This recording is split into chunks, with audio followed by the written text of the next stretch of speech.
লজ্জা পরিচয় লোকটা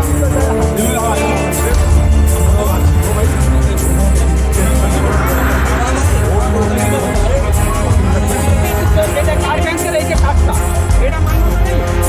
এটা মান্যতা নেই, এটা ফটো দেওয়া আছে, কিউআর কোড দেওয়া আছে, এটাকে মান্যতা দিচ্ছে না, কাউকে ভোট দিচ্ছে না।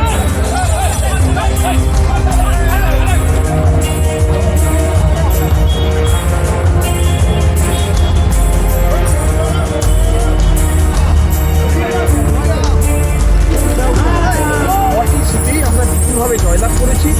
আমাদের প্রার্থীরা প্রায় 1350, 1280, 90 করে ভোট পেয়েছে। বিরোধীদের হাইয়েস্ট 800, 850, 901 একজন পেয়েছে। তার মানে আমরা প্রায় 60 to 65% ভোট পেয়ে আমরা জয়লাভ